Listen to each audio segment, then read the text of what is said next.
Hello students, आज हम लोग कॉलिगेटिव प्रॉपर्टीज़ की दूसरी property elevation in boiling point के बारे में डिस्कस करेंगे। प्रीवियस क्लास में हम लोगों ने relative lowering of vapour pressure पढ़ चुके। आज हम लोग एलिवेशन इन बॉइलिंग पॉइंट के बारे में डिस्कस करने जा रहे हैं। तो एलिवेशन इन बॉइलिंग पॉइंट को जानने से पहले हम लोग ज़रा सा बॉइलिंग पॉइंट क्या है इसका एक बेसिक एंड फंडामेंटल डेफिनेशन जान लें। जो डेफिनेशन आप अपने जूनियर क्लासेस में सीख के आते हैं, यहाँ डेफिनेशन उससे ज़्यादा जनरल एंड एडवांस्ड फॉर्म में आपको जानना है। तो फर्स्ट ऑफ ऑल हम लोग जाने कि बॉइलिंग पॉइंट क्या होता है। तो 11th स्टैंडर्ड में अभी आपको थर्मोडायनामिक्स में इसका एक फंडामेंटल डेफिनेशन मैंने बता दिया था, फिर भी आप उसको एक बार रिपीट फॉर्म में जान लें कि boiling point basically in terms of thermodynamics क्या होता है। तो बॉइलिंग पॉइंट का एक बेसिक डेफिनेशन ये है, the temperature at which the vapour pressure of liquid is equal to atmospheric vapor pressure is equal to atmospheric vapor pressure। कोई भी लिक्विड बॉयल कब करता है उसका एक बेसिक जो डेफिनेशन है, जो ज़्यादा फंडामेंटल एंड एडवांस फॉर्म है, उसको जानने की कोशिश कीजिए। नॉर्मल 25 डिग्री सेल्सियस या रूम टेम्परेचर 298 केल्विन और 25 डिग्री सेल्सियस पर आपका एटमॉस्फेरिक प्रेशर 1 atm के आसपास होता है। अब ये आपका एटमॉस्फेरिक प्रेशर हो गया। अब आप जब इसको हीट करेंगे, जब इसको हीट किया जाएगा तो हीट करने से इसका वेपर बनना शुरू हो जाएगा। जैसे जैसे इसका वेपर बनना शुरू होगा, ये वेपर प्रेशर एग्जर्ट करेगा, लिड को क्लोज रखना है, वेपर प्रेशर इसका बनना शुरू हो जाएगा।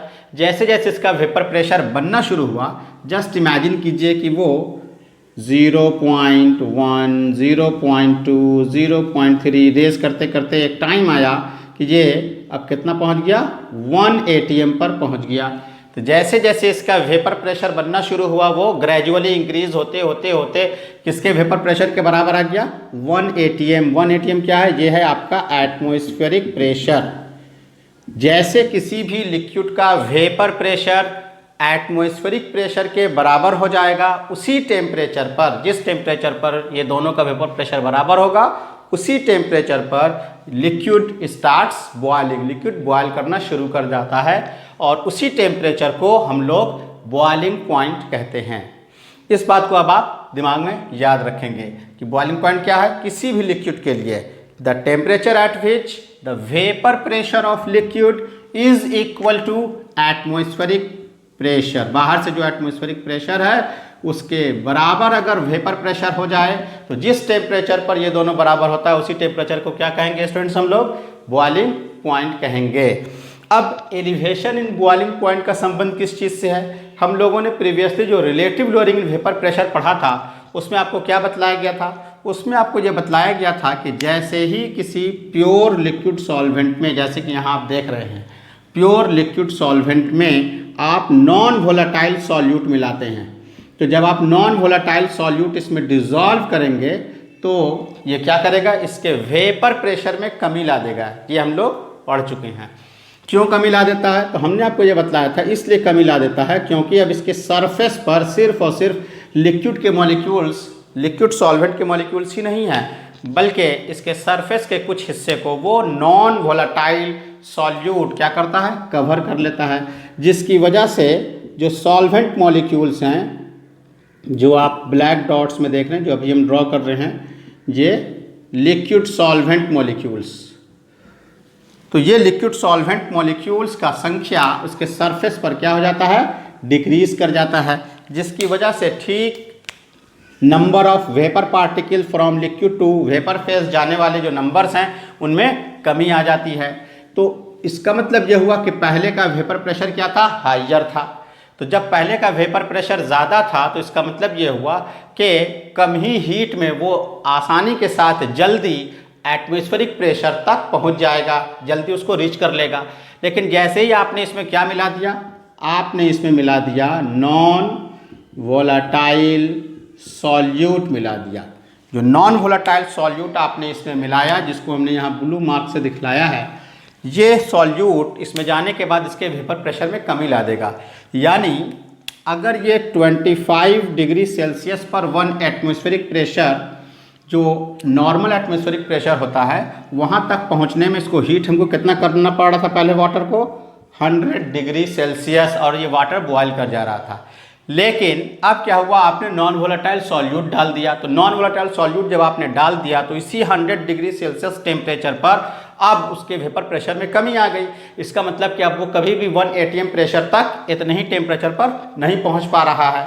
तो बॉयल कैसे करेगा, तो बॉयल तो तभी करता है जब दोनों का वेपर प्रेशर आपस में क्या हो जाए, इक्वल हो जाए। तब आपको क्या करना पड़ेगा, और ज़्यादा वेपर की ज़रूरत पड़ेगी ताकि वो एटमॉस्फेरिक प्रेशर के इक्वल हो जाए। और ज़्यादा वेपर बनाने के लिए हमको क्या करना पड़ेगा, हमको एक्स्ट्रा हीट करना पड़ेगा। अब जब एक्स्ट्रा हीट करेंगे तो इसका जो बॉइलिंग टेम्परेचर था वो अब 100 ना होकर के 100 से क्या हो जाएगा, बढ़ जाएगा। चूँकि boiling point non volatile solute के मिलाने से क्या हुआ, बढ़ गया, इसीलिए इसको हम लोग कहते हैं एलिवेशन, एलिवेट कर गया, elevation in boiling point.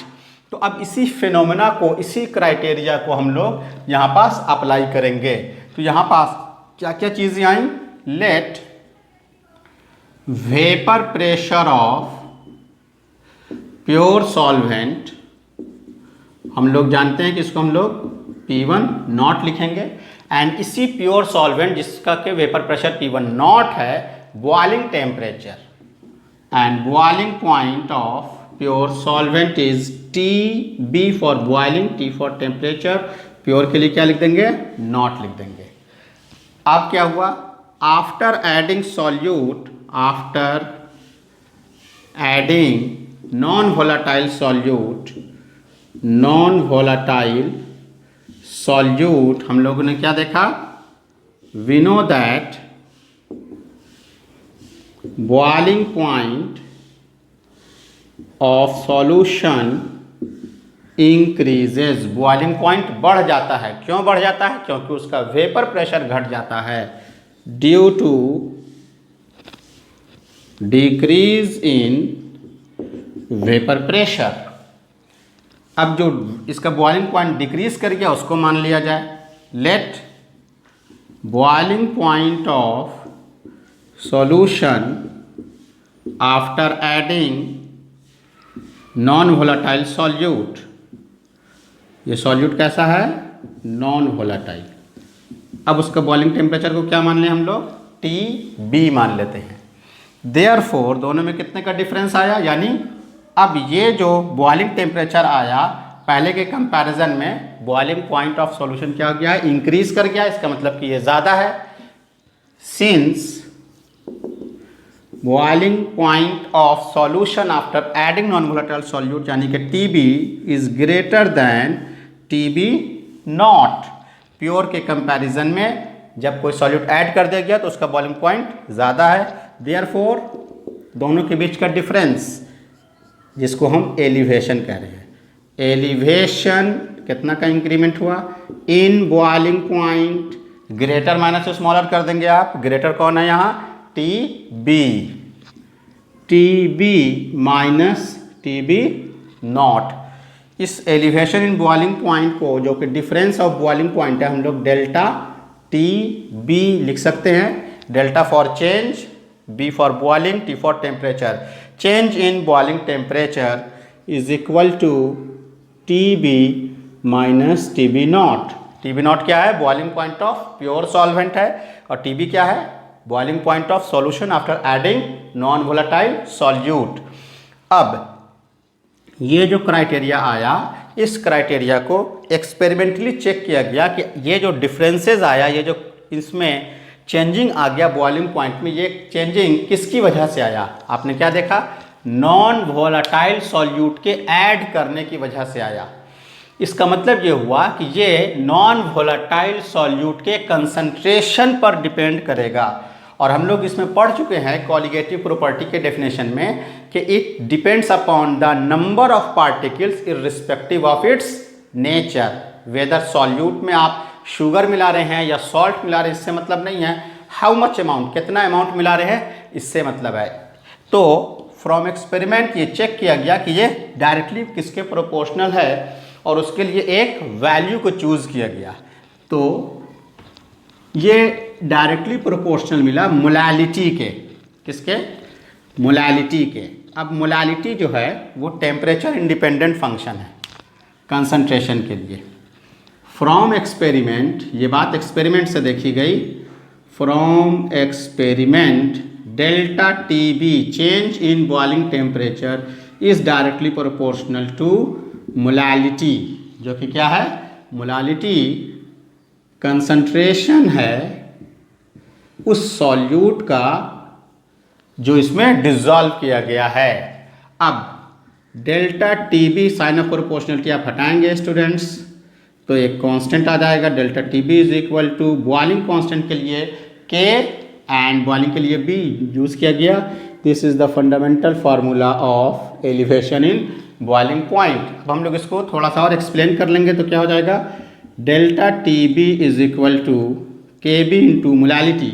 Molality को आप क्या लिखते हैं? मोलालिटी को हम लोग लिखते हैं number of moles of solute divided by weight of solvent in kg। तो ये एक फॉर्मूला आपके सामने आ गया। Delta T B is equal to K B into N2 को आप और चाहे तो ब्रेक करके लिख सकते हैं, number of moles of solute है ये। इसको कैसे लिखेंगे हम लोग? Given mass by molecular mass. Solute है 2 लगा दीजिए, 2 नीचे पहले से क्या था? W1 इन kg। तो ये बन गया आपका एक formula. Most of the colligative property जितना भी हम लोग पढ़ रहे हैं उन सारे के सारे केसेस में, मोस्ट ऑफ द केसेस में क्या कैलकुलेशन के लिए निकाला जाता है? Molecular mass M2। तो वो आप अपने से एक्सचेंज करके जैसा क्वेश्चन देगा उस हिसाब से अप्लाई कर लेंगे। अब यहाँ पे एक काम और कर लेते हैं हम लोग, इस KB के बारे में थोड़ी सी बात की जाए कि KB क्या है। तो एक तो यही जान लीजिए कि where KB is a constant called, इसको क्या कहते हैं हम लोग? इसे कहते हैं elevation boiling point elevation constant, और भी नाम है इसका, और मोलल एलिवेशन कांस्टेंट, और कभी कभी इसको एक और नाम से जाना जाता है एबुलियोस्कोपिक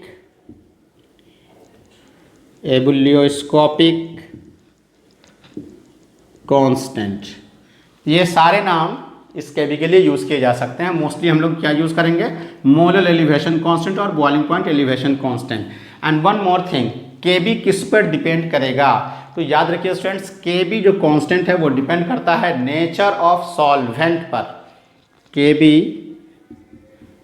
किस पर डिपेंड करेगा? Depends on nature of solvent पर डिपेंड करेगा। एंड यूनिट ऑफ KB क्या होगी? यूनिट ऑफ KB क्या होना चाहिए? तो इसी फंडामेंटल फार्मूले को आप याद रखेंगे, ज़्यादा फार्मूले रटने की कोशिश नहीं करेंगे। इसी से हम लोग सारी चीज़ें कैलकुलेट करेंगे, अलग से मोलालिटी निकालेंगे, यहाँ पुट करेंगे। तो यूनिट ऑफ KB क्या होना चाहिए? तो देखिए यूनिट ऑफ KB, तो आपका फार्मूला क्या है? सिंस डेल्टा TB, देखिए ध्यान दीजिए, delta TB is equal to क्या है? KB into M। आपको KB का फाइंड करना है, तो KB is equal to M नीचे आ जाएगा, delta TB divided by MT क्या है? टेम्परेचर। टेम्परेचर की यूनिट क्या होगी? केल्विन, डिवाइडेड बाई नीचे क्या है? मोलालिटी। मोलालिटी के लिए आप मोलल भी लिखते हैं, और मोलालिटी क्या है? तो यहाँ देखिए आप, moles of solute divided by wait of solvent in kg, यानी मोल पर kg, मोल पर kg। अब आप इसको रिजॉल्व करके जब ऊपर ले जाएंगे तो ये आपका क्या हो जाएगा? तो ये हो जाएगा आपका केल्विन, kg इन्वर्स से ऊपर गया, केल्विन kg पर मोल। तो ये आपका क्या हो गया? यूनिट हो गया कांस्टेंट KB का। अब बहुत इंपॉर्टेंट क्राइटेरिया, इस सिचुएशन को, इस क्राइटेरिया को हम ग्राफ पर रिप्रेजेंट करेंगे, और ग्राफिकल रिप्रेजेंटेशन में इस पूरे फिनोमेना को जानने की कोशिश करेंगे कि इन रियलिटी इसमें हुआ क्या है। तो ग्राफिकल रिप्रेजेंटेशन को ड्रॉ करने से पहले आप जल्दी से नोट कर लें। चलिए, होप सो आपने नोट कर लिया। अब हम लोग इसका ग्राफिकल रिप्रेजेंटेशन करने वाले हैं। तो एक एक बात जो आपको अभी बतलाई गई उसको ध्यान से देखिए कि क्या हुआ है, और हम इसमें वेपर प्रेशर वर्सेस टेम्परेचर का एक ग्राफ ड्रॉ करेंगे स्टूडेंट्स, एक बार प्योर सॉल्वेंट के लिए और एक बार सॉल्यूशन के लिए। देखिए, ध्यान दीजिए, ये आपका एक टेम्परेचर एक्सिस इधर ले लीजिए और इधर है आपका वेपर प्रेशर। अभी आपको क्या बतलाया गया, कोई भी लिक्विड कब बॉयल करता है, जब उसका वेपर प्रेशर एटमॉस्फेरिक प्रेशर के बराबर हो जाए। सपोज कर लीजिए कि ये है आपका 1 atmospheric pressure value vapour pressure axis पर, और आपने शुरू में क्या लिया था, एक एक बात बिल्कुल याद रखिए। शुरू में हमने क्या लिया, ये है आपका प्योर सॉल्वेंट। प्योर सॉल्वेंट को जब हीट किया गया तो ये जिस टेम्परेचर पर बॉयल किया उसे हमने क्या नाम दिया, TB0। हीट करने पर इसका वेपर बनना शुरू हुआ। अब इमेजिन कर लीजिए कि ये 1 एटमॉस्फेरिक प्रेशर का लाइन है, जहां पे दोनों के वेपर प्रेशर यानी लिक्विड के और एटमॉस्फेरिक वेपर प्रेशर बराबर होंगे, वो बॉइलिंग पॉइंट हो जाएगा लिक्विड का। अब मेरे पास अभी क्या है, प्योर सॉल्वेंट है, प्योर सॉल्वेंट, प्योर लिक्विड। अब हम क्या करने वाले हैं, सपोज कर लीजिए कि 25 डिग्री सेल्सियस जो भी हमने लिया था उस पर आपका जो वेपर प्रेशर का वैल्यू है, सपोज कर लीजिए कि वो वेपर प्रेशर का वैल्यू यहाँ है, ये है आपका P1, vapour pressure of pure solvent P1 not.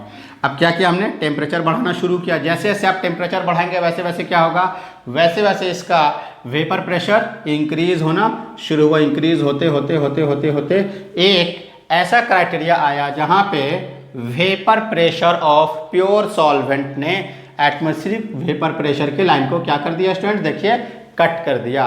तो क्या बतलाया गया था, इसका मतलब कि ये वो टेम्परेचर है, ध्यान दीजिए, ये वो टेम्परेचर है जिस टेम्परेचर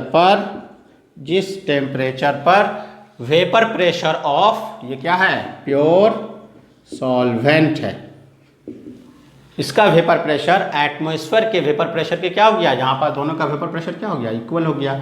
जहां पे दोनों का वेपर प्रेशर इक्वल हुआ वही आपका क्या हो जाएगा, वही आपका बॉइलिंग पॉइंट हो जाएगा। तो ये हो गया आपका बॉइलिंग पॉइंट, ये क्या हो गया आपका boiling point of pure solvent. बिल्कुल ध्यान से इधर देखिए, समझने की कोशिश कीजिए, वेरी सिंपल। लेकिन अगर आप ध्यान नहीं देंगे, कंसंट्रेशन हटाएंगे, बिल्कुल समझ में नहीं आने वाला है। ग्राफ को खुद से समझने और ड्रॉ करने की कोशिश करना है हम लोगों को। अब इसके बाद हम लोगों ने क्या किया था, एक एक चीज़ जो बात बतलाई गई उसी का ग्राफ पर रिप्रेजेंटेशन है, सारी चीज़ों की समरी है ग्राफ। बहुत ध्यान से देखिए, बहुत इंपॉर्टेंट है। अब हम लोगों ने क्या किया था, इस प्योर सॉल्वेंट में क्या किया गया, इस प्योर सॉल्वेंट में क्या मिला दिया गया था, नॉन वोलाटाइल सॉल्यूट हम लोगों ने इसमें ड्रॉ कर मिला दिया। जैसे इसमें आपने नॉन वोलाटाइल सॉल्यूट मिलाया वैसे ही इसका वेपर प्रेशर डिक्रीज कर गया और बॉइलिंग पॉइंट क्या हुआ, बॉइलिंग पॉइंट बढ़ गया, एलिवेट कर गया। क्यों, वेपर प्रेशर तो कम हो गया, तो वेपर प्रेशर तो आपको 1 एटमॉस्फेरिक प्रेशर तक पहुंचाना होगा, तो पहुंचाने के लिए आपको क्या करना पड़ा, एक्स्ट्रा हीट करना पड़ा, इसलिए बॉइलिंग पॉइंट इसका बढ़ गया। तो नॉन वोलाटाइल सॉल्यूट जब आपने मिलाया तो नॉन वोलाटाइल सॉल्यूट के मिलाने से इसका वेपर प्रेशर घट गया, यानी जो ये था अब यहाँ हो गया। देखिए, बहुत ध्यान से देखिए, अब ये क्या हो गया, P1, ये प्योर का ज़्यादा था, जैसे कोई नॉन वोलाटाइल सॉल्यूट डाला वेपर प्रेशर देखिए क्या हो गया, डिक्रीज कर गया। अब जब ये डिक्रीज कर गया तब इसको हम लोगों ने क्या किया, टेम्परेचर देना शुरू किया, हीट करना शुरू किया। हीट करते गए करते गए करते गए करते गए 100 तक पहुंच गया, लेकिन अभी भी वो एटमॉस्फेरिक वेपर प्रेशर के बराबर नहीं हुआ। और हीट किया एक्स्ट्रा, और हीट किया गया, और हीट किया गया, और हीट करते करते जिस वेपर प्रेशर पर दोनों का वैल्यू सेम हो गया, अब ये इसका बॉइलिंग पॉइंट होगा, यानी ये बॉइलिंग पॉइंट हुआ, ये बॉइलिंग पॉइंट हुआ TB। ये किसके लिए लाइन ड्रॉ किया गया, ये है सॉल्यूशन के लिए। ये प्योर सॉल्वेंट था, अब इसमें सॉल्यूट ऐड किया गया सॉल्यूशन। तो देख रहे हैं आप, इसका बॉइलिंग टेम्परेचर कहाँ जाके कट रहा है, यहाँ जाके कट रहा है। तो जब यहाँ कटेगा तो इसको जब आप टेम्परेचर एक्सिस पर मिलाएंगे तो इसका टेम्परेचर क्या हुआ, इंक्रीज कर गया। अब ये जो दोनों के बीच की लाइन है यही तो है आपका change in boiling temperature delta TB, जिसका एक्सप्रेशन यहाँ आपके सामने मौजूद है। तो ये है आपका ग्राफिकल रिप्रेजेंटेशन। ये पॉइंट जो आप देख रहे हैं, ये पॉइंट जो आप देख रहे हैं, इस पॉइंट पर प्योर सॉल्वेंट और सॉल्यूशन दोनों के वेपर प्रेशर इक्वल हो गए। इसी वेपर प्रेशर पर ये दोनों बॉयल करना शुरू करेगा। तो ये पॉइंट और ये पॉइंट क्या है? ये है वेपर प्रेशर ऑफ सॉल्वेंट या सॉल्यूशन किसके बराबर हो गया है? 1 एटमॉस्फेरिक प्रेशर के बराबर हो गया है। इसलिए इसी वेपर प्रेशर पर जो करस्पॉन्डिंग टेम्परेचर मिलेगा उस पर ये बॉयल करना शुरू करेगा। तो ये था आपका एलिवेशन इन बॉइलिंग पॉइंट का क्राइटेरिया। अब इसे जल्दी आप ग्राफ को स्क्रीनशॉट ले लें, हम लोग दूसरा स्टडी करेंगे। चलिए, होप सो आपने ले लिया होगा। अब हम लोग हेडिंग लगा लेते हैं तीसरी कॉलिगेटिव प्रॉपर्टी। स्टूडेंट जल्दी से उसको हम लोग आज पढ़ लेंगे। उसका हेडिंग लगा लीजिए आप, depression in freezing point. Depression in freezing point. तो हेडिंग हम लोगों का हो गया डिप्रेशन इन फ्रीजिंग पॉइंट। देखिए, ये एलिवेशन इन बॉइलिंग पॉइंट था। अब तीसरा हम लोगों का क्या हो गया? Depression in freezing point. Depression in freezing point. अब जैसे यहाँ बॉइलिंग पॉइंट को डिफाइन किया गया था, बिल्कुल उसी तरह से यहाँ फ्रीजिंग पॉइंट के डेफिनेशन को समझिए। बिल्कुल सेम टू सेम क्राइटेरिया है, एज इट इज है। तो फ्रीजिंग पॉइंट क्या होता है? यहाँ क्या बताया गया था बॉइलिंग पॉइंट में? The temperature at which the vapour pressure of liquid is equal to the atmospheric pressure. अब यहाँ क्या होगा? फ्रीज करना है, तो फ्रीजिंग पॉइंट। तो फ्रीज कौन होगा? तो भाई लिक्विड है, और इस लिक्विड को आपको ठंडा करना है, और ये किस में कन्वर्ट हो जाए? सॉलिड स्टेट में कन्वर्ट हो जाए। इसका मतलब ये हो गया कि अब इसको हम लोग उसी फंडामेंटल डेफिनेशन पर कैसे ला रहे हैं? लिख लीजिए और समझने की कोशिश कीजिए। यानी ये होगा द टेम्परेचर, देखिए स्टूडेंट ध्यान दीजिए, the temperature at which vapour pressure of liquid equals to vapour pressure of its solid. यहाँ क्या था? यहाँ vapour pressure of liquid is equal to atmospheric vapour pressure. Liquid जो अपने एटमॉस्फेरिक वेपर प्रेशर के बराबर हो जाए। यहाँ क्या है? लिक्विड का वेपर प्रेशर अपने ही करस्पॉन्डिंग सॉलिड के वेपर प्रेशर के बराबर हो जाए। अब एक बात आप सोच रहे होंगे कि सॉलिड में वेपर प्रेशर कहाँ से आएगा? तो आपको मालूम होना चाहिए कि सॉलिड का भी इटसेल्फ अपना वेपर प्रेशर होता है। नेग्लिजिबली आप उसको परसीव नहीं कर पाते हैं, बनता है, बहुत कम है। इसलिए जिस टेम्परेचर पर लिक्विड का वेपर प्रेशर सॉलिड के अपने ही करस्पॉन्डिंग सॉलिड के वेपर प्रेशर के बराबर हो जाए, उसे हम लोग क्या कहेंगे? उसे हम लोग कहेंगे फ्रीजिंग पॉइंट। ये डेफिनेशन फंडामेंटल डेफिनेशन है, इसी को आपको याद रखना। यही थर्मोडायनेमिक्स का क्राइटेरिया है। The temperature at which vapour pressure of liquid equals to vapour pressure of solid is called freezing point.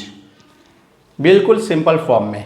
अब इसी क्राइटेरिया को एज इट इज जैसे इधर डेराइव किया गया था, उसको हम लोग यहाँ डेराइव करेंगे। तो अब देखिए उस डेरिवेशन को, ग्राफिकल रिप्रेजेंटेशन भी इसका हम लोग जानने की कोशिश करेंगे। तो देखिए, जब नॉन वोलेटाइल सॉल्यूट डाला तो वेपर प्रेशर क्या हो रहा है? डिक्रीज कर रहा है। तो वेपर प्रेशर जब आपका डिक्रीज कर रहा है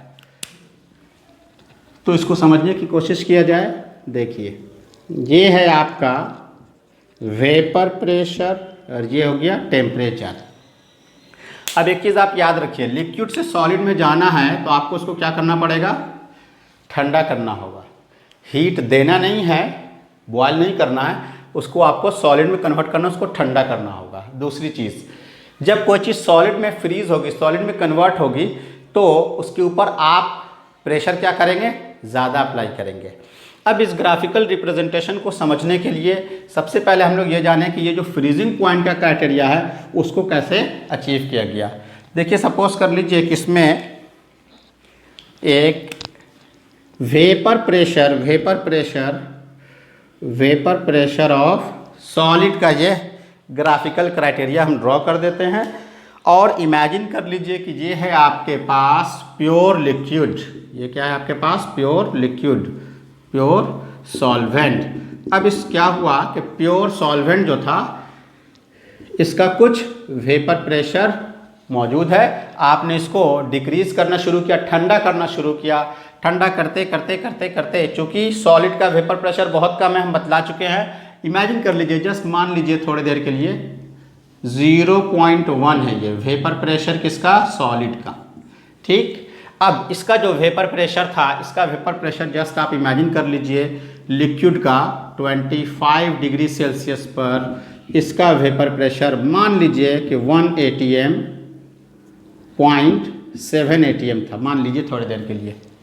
अब आपको क्या करना है, इसको फ्रीज करना है। तो फ्रीज करेंगे तो क्या आप हीट करेंगे, नहीं, ठंडा करेंगे। जब आप ठंडा करेंगे तो वेपर प्रेशर का बनना क्या होगा, कम होगा, डिक्रीज होगा। कब तक, डिक्रीज होते होते होते होते होते एक ऐसा टेम्परेचर पहुंचेगा जिस टेम्परेचर पर इसका वेपर प्रेशर 0.1 के वेपर प्रेशर के बराबर हो जाएगा। अब देखिए ये है किसके लिए हमने ड्रॉ किया, ये सॉलिड स्टेट के लिए। तो सॉलिड स्टेट का ये आपका वेपर प्रेशर का केस हो गया। अब प्योर सॉल्वेंट आपके पास मौजूद है, तो प्योर सॉल्वेंट के क्राइटेरिया के लिए प्योर सॉल्वेंट का जो वेपर प्रेशर है, इमेजिन कर लीजिए कि वो वेपर प्रेशर यहाँ है। अब आपको क्या करना है, ठंडा करना है। ठंडा करेंगे आप, टेम्परेचर डिक्रीज करेंगे। तो आपने क्या किया, टेम्परेचर घटाना शुरू किया तो वेपर प्रेशर डिक्रीज होना शुरू हुआ। ठंडा कर रहे, देखिए ठंडा करते करते करते ये कट हो गया। कहाँ पे, जिस पॉइंट पर सॉलिड स्टेट के वेपर प्रेशर के लाइन को प्योर सॉल्वेंट, ये क्या है आपका, ये है pure solvent, pure solvent. Temperature axis है ये, टेम्परेचर को डिक्रीज कर रहे हैं। देखिए ध्यान दीजिए, टेम्परेचर क्या हो रहा है, घट रहा है, यानी फ्रीज किया जा रहा है, सॉलिडिफाई किया जा रहा है, ठंडा किया जा रहा है। ये टेम्परेचर घट रहा है, तो जब टेम्परेचर घट रहा है तो इसका वेपर प्रेशर भी क्या हो रहा है, डिक्रीज हो रहा है। घटते घटते घटते घटते टेम्परेचर कहाँ तक लाना है आपको, वहाँ लाना है जहाँ पे वेपर प्रेशर ऑफ सॉलिड और वेपर प्रेशर ऑफ लिक्विड दोनों लाइन एक दूसरे को क्या कर दें, कट कर दें। जिस पॉइंट पर ये हो जाए वही पॉइंट क्या हो जाएगा, फ्रीजिंग पॉइंट। तो ये आपका फ्रीजिंग पॉइंट हो गया किसके लिए, प्योर सॉल्वेंट के लिए। तो TF फ्रीजिंग टेम्परेचर किसके लिए, प्योर के लिए, नॉट। अब आपने क्या किया स्टूडेंट्स, याद कीजिए, अब आपको क्या बतलाया गया, इसमें आपने मिला दिया नॉन वोलेटाइल सॉल्यूट। जैसे आपने इसमें नॉन वोलेटाइल सॉल्यूट मिलाया होगा, इमेजिन कीजिए कि क्या हुआ होगा, जैसे नॉन वोलेटाइल सॉल्यूट मिलाया इसका वेपर प्रेशर डिक्रीज कर गया, और आपको वेपर प्रेशर डिक्रीज चाहिए भी, इसका मतलब कि ये जल्दी से पहुंच जाएगा इस सॉलिड स्टेट के क्राइटेरिया तक। ऐसे समझिए, ये था आपका 0.1 vapour pressure P1 not, clear है। अब क्या हुआ, अब आपने इसमें नॉन वोलेटाइल सॉल्यूट मिलाया, इसका वेपर प्रेशर डिक्रीज कर गया, डिक्रीज करके कहाँ चला आया, यहाँ चला आया, क्लियर है। अब जब वेपर प्रेशर यहाँ चला आया तो अब आपने क्या किया, अब टेम्परेचर घटाना शुरू किया। तो देखिए टेम्परेचर जब आपने घटाना शुरू किया, इसको देखिए हम यहाँ लिख दे रहे हैं, ठीक से बात को समझिए, ये है प्योर सॉल्वेंट, क्लियर है। अब जो यहाँ चला आया, अब देखिए इसके ग्राफ को हम ड्रॉ करेंगे। तो ये ग्राफ जहाँ पे सॉलिड वाले ग्राफ को कट करेगा, जहाँ पे सॉलिड वाले ग्राफ को कट करेगा, वो ग्राफ किसको रिप्रेजेंट कर रहा है, ये आपका सॉल्यूशन हो चुका है। जैसे नॉन वोलेटाइल सॉल्यूट डाला, वेपर प्रेशर जो P1 नॉट था वो P1 हो गया। अब आपने क्या किया, टेम्परेचर घटाना शुरू किया, टेम्परेचर घटाना शुरू किया। तो टेम्परेचर के घटाने से क्या हुआ, ये जिस पॉइंट पर सॉलिड वाले वेपर प्रेशर के एक्सिस को कट करेगा, ये हो गया आपका, देखिए ध्यान दीजिए बिल्कुल, TF। ये आपका प्योर सॉल्वेंट के लिए, ये आपका सॉल्यूशन के लिए। ये किसके लिए है, सॉल्वेंट, और ये किसके लिए है, सॉल्यूशन। दोनों के बीच में डिफरेंस डेल्टा TF। तो आपने क्या देखा, नॉन वोलेटाइल सॉल्यूट को जब डाला तो इसका जो फ्रीजिंग पॉइंट था, फ्रीजिंग टेम्परेचर था, वो घट गया, टेम्परेचर एक्सिस पर लेफ्ट साइड शिफ्ट हो गया, डिक्रीज कर गया। इसलिए इसका नाम क्या है, डिप्रेशन, घट जाना इन freezing point. Very simple logical criteria, बिल्कुल पहले की तरह। ये आपका सॉलिड पार्ट है, ये प्योर सॉल्वेंट के लिए जैसे बतलाया गया, एक एक बात को याद रखें। प्योर जब था तो उसका वेपर प्रेशर P1 नॉट, जैसे ही उसमें कोई चीज़ नॉन वोलेटाइल सॉल्यूट डाला उसका वेपर प्रेशर क्या हुआ, ये वेपर प्रेशर का एक्सिस है, लिटिल बिट डिक्रीज कर गया। तो वेपर प्रेशर जब डिक्रीज कर गया, समझाने के लिए ये लाइन ड्रॉ किया है, डिक्रीज कर गया, तो अब ये चाहे यहाँ हो या यहाँ हो, कब फ्रीज करेगा कोई भी लिक्विड, तब करेगा जब उसका वेपर प्रेशर सॉलिड के वेपर प्रेशर के बराबर हो जाए, यानी सॉलिड के वेपर प्रेशर के एक्सिस को कट कर दे। सॉलिड का वेपर प्रेशर का एक्सिस ये मौजूद है आपके पास, तो फर्स्ट वाला लाइन यहाँ कट कर रहा था, इसलिए ये हो गया फ्रीजिंग पॉइंट सॉलिड के लिए, सॉलिड को कट कर रहा था तो प्योर के लिए, और जब सॉल्यूशन हुआ तो यहाँ कट कर रहा है, इसलिए ये हो गया। दोनों के बीच का difference delta TF। And again mathematical criteria apply कीजिए। From experiment it is seen that, क्या देखा गया, delta TF change in freezing temperature is directly proportional to again molality, और डेल्टा TF मोलालिटी को फिर से उसी तरह से ब्रेक डाउन कर दीजिए, सब कुछ एज इट इज। कांस्टेंट क्या गया, KF, वहाँ K भी था, यहाँ KF into M। This is the fundamental formula where KF क्या है, एज इट इज, सारी चीज़ें वही है स्टूडेंट जो आप पहला समझ गए, समझिए कि आप बाकी सारी चीज़ें समझ गए। Where KF is a constant, इसे क्या कहते हैं, कॉल्ड मोलल डिप्रेशन और फ्रीजिंग पॉइंट डिप्रेशन और क्रायोस्कोपिक कांस्टेंट, ये सारे नाम इसके हैं। बिल्कुल उसी तरह से KF डिपेंड्स अपॉन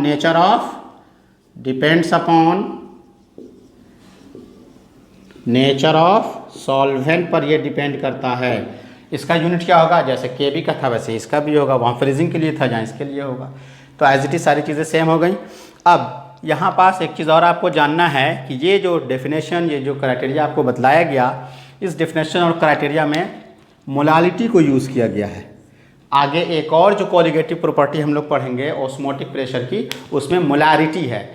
यहाँ मोलालिटी को यूज़ किया गया जो कि concentration of non volatile solute, इसी के डालने ही की वजह से तो या तो बॉइलिंग पॉइंट बढ़ जा रहा है या फ्रीजिंग पॉइंट घट जा रहा है, तो साफ साफ पता चला कि इसी के कंसंट्रेशन पर डिपेंड करेगा।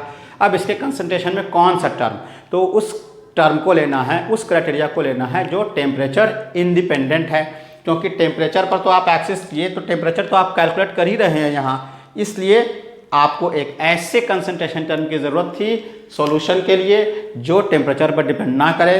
तो एक्सपेरिमेंटली उसको किस में चेक किया गया था, मोलालिटी में। जिस चीज़ में जो एक्सपेरिमेंट चेक किया गया था उसी को यहाँ यूज़ किया गया।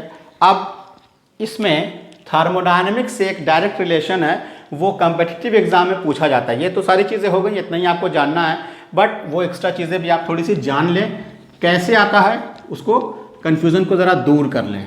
देखिए थर्मोडायनेमिक्स से इसका एक डायरेक्ट रिलेशन है जो आप फिजिक्स में पढ़ते हैं, फ्रॉम थर्मोडायनामिक्स हम लोग बात करने वाले हैं KB एंड KF की, और इन दोनों के थोड़े से आपस के रिलेशन की। KF एंड KB क्या है, इसको ज़रा सा जानने की कोशिश करते हैं। आइदर KF और KB को ज़रा उठाएं तो फार्मूला क्या था स्टूडेंट्स आपका, since delta TB is equal to KB into M। Fundamental definition आप यही याद रखेंगे, यही फार्मूला यूज़ करेंगे, ज़्यादा रटने की कोशिश नहीं करेंगे। अब इमेजिन कीजिए आप ज़रा, अगर हम ऐसे कर दें, if molality is equal to 1M, molality है ये क्या है, मोलालिटी कितना हो गया सॉल्यूशन का, 1M, इसमें पुट कीजिए तो क्या हो गया, delta TB is equal to KB। क्या पता चला इससे, इसका मतलब ये हुआ कि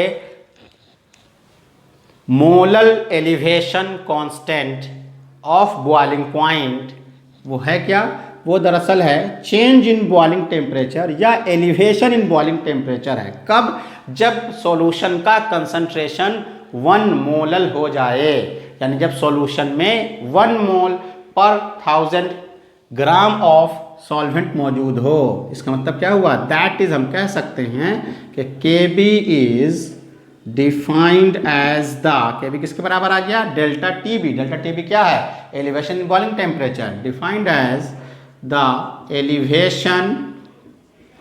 elevation in boiling point for solution of 1m।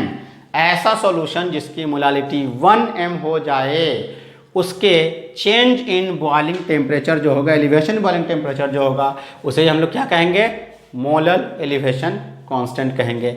उसी तरह से आप इमेजिन कीजिए कि केएफ को अगर डिफाइन करना होता तो आप कैसे करते हैं, since delta T F is equal to K F into M.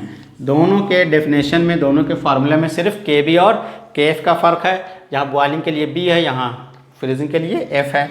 अब आप इमेजिन कीजिए कि अगर हम ऐसे लिख दें, if molality of the solution क्या हो जाए students, again molality is equal to 1m, then क्या होगा, delta T F is equal to K F.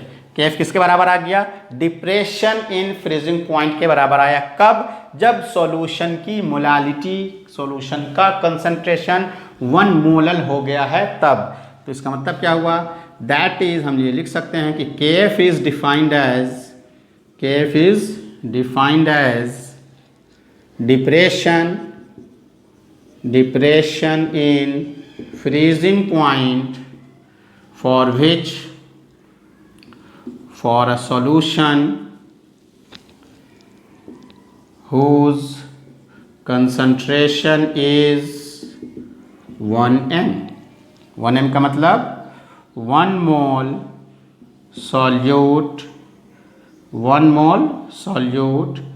in 1 kg of solvent। ये सब बात आप जान चुके हैं। तो ये के बी और के एफ का एक बेसिक डेफिनेशन है, इसको भी आप जानें। अब थर्मोडायनेमिक्स से इसका एक डायरेक्ट फार्मूला देकर भी क्वेश्चन कभी कभी एग्जाम में पूछ दिया जाता है, तो उसको जल्दी से हम लोग नोट डाउन कर लेते हैं कि वो क्या होता है। देखिए स्टूडेंट, सबसे पहले के बी का हम लोग लिख लेते हैं। तो फ्रॉम थर्मोडायनामिक्स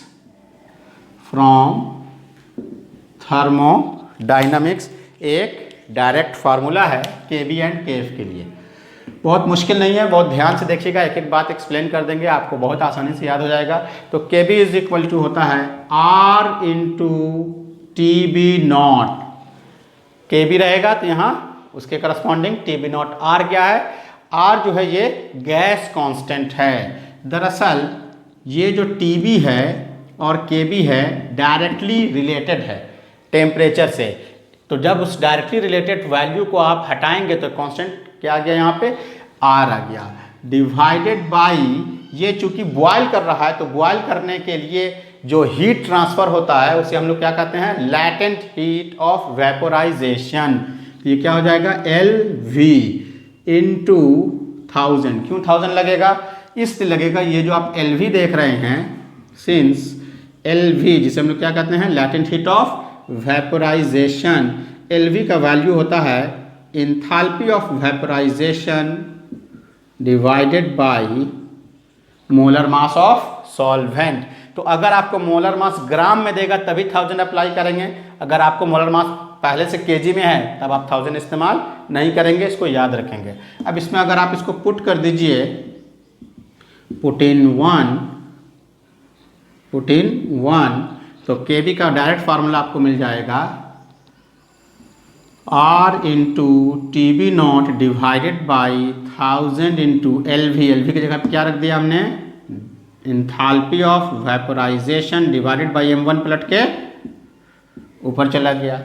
तो ये बन गया आपके के बी का एक फार्मूला, जिसको देखने में लगता है कि बहुत डिफिकल्ट है, लेकिन कोई डिफिकल्ट नहीं है। अब यहाँ जो टर्म्स अब हैं वो क्या क्या आप जानते हैं, R गैस कांस्टेंट है, R क्या है, गैस कांस्टेंट। अब आगे सारी चीज़ें आप एज इट इज़ जानते हैं। टी बी नॉट क्या है, boiling point of pure solvent, 1000 is 1000। L V क्या है, latent heat of vaporisation, latent heat of vaporisation. K B आपको मालूम है, के बी क्या है, के बी इज मोलल